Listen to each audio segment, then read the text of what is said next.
Carcassonne, réputée à ce jour pour ses feux d'artifice du 14 juillet. Tous les remparts sont illuminés et situés dans l'aube. À ses pieds, la ville moderne et tout autour des champs de vigne.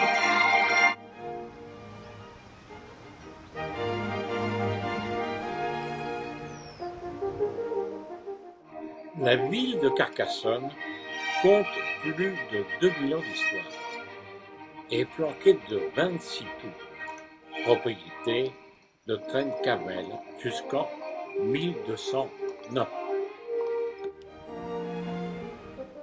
Les fortifications s'étendent sur une longueur de 3 km.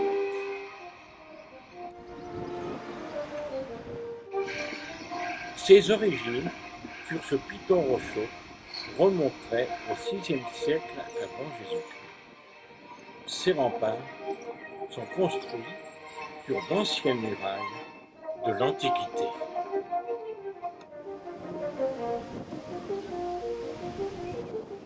Carcassonne est un excellent exemple de ville fortifiée médiévale. Au Ve siècle, elle fut sous les Visigoths et résista longtemps aux Francs. Prise par les Arabes, elle fut reprise par Pépin le Bref en fin du XIIIe siècle.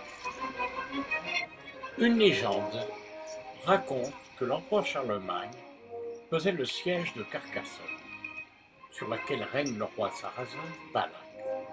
À la mort de celui-ci, son épouse Dame Carcasse lui succède à la tête de la cité médiévale.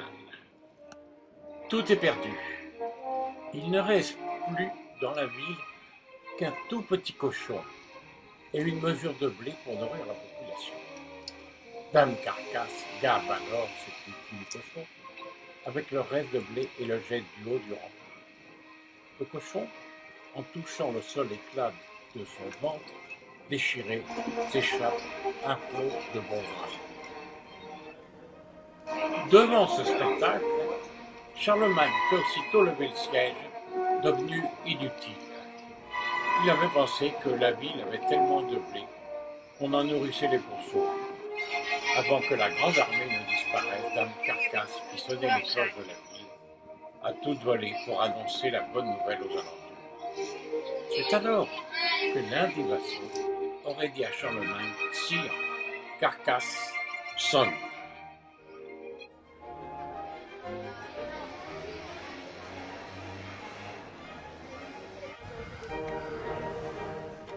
On peut apercevoir à l'intérieur de la ville encore des meurtrières. En 1659, Carcassonne perd sa position stratégique et devient un quartier pauvre. Les lys sont occupés par des maisons et les greniers sont installés dans les tours.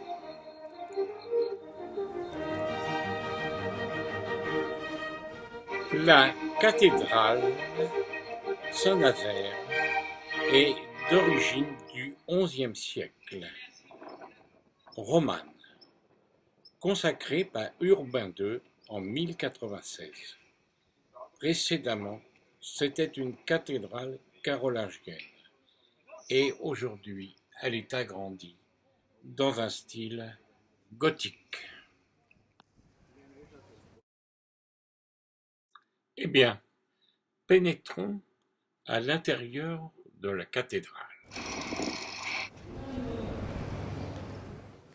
Les deux styles de vitraux se superposent entre le roman et le gothique.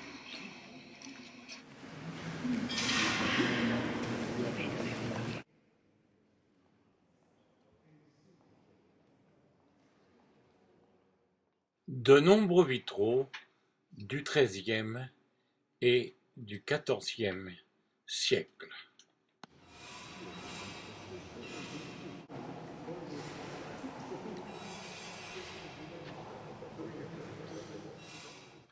Entre autres, Adam et Ève.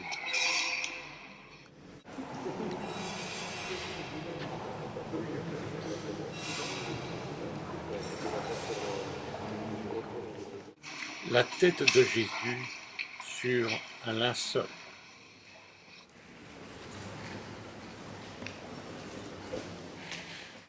Le Christ en polychrome. On peut contempler aussi différentes statues sur différents autels, positionnés sur la partie gauche. D'autre part, un ensemble de la Vierge et de sa famille. Là, la mort de Jésus. Et ensuite, l'on peut admirer quelques gargouilles. Travail énorme produit par les artistes. Durant notre visite, une chorale russe interprète un chant russe, évidemment.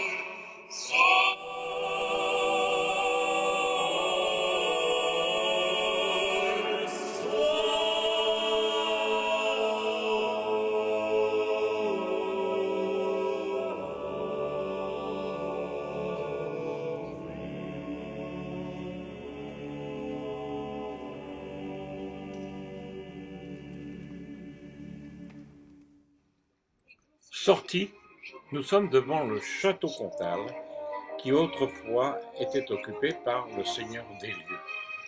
Aujourd'hui, à l'intérieur se trouve un musée lapidaire.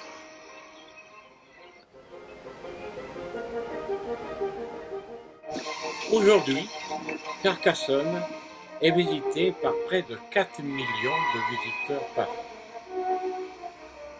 Il y a un accès assez facile par l'aéroport qui dessert Londres, Liverpool, l'Irlande, l'Écosse, la Belgique, le Portugal.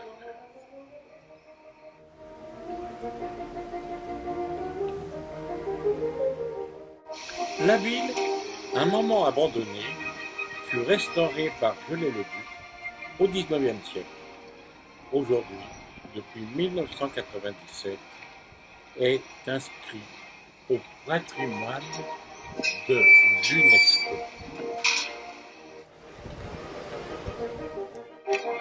Fin de journée. La ville fortifiée va s'endormir sous les éclairages qui lui donnent toute sa valeur et semblent lui rendre hommage. Bonne nuit, Carcassonne.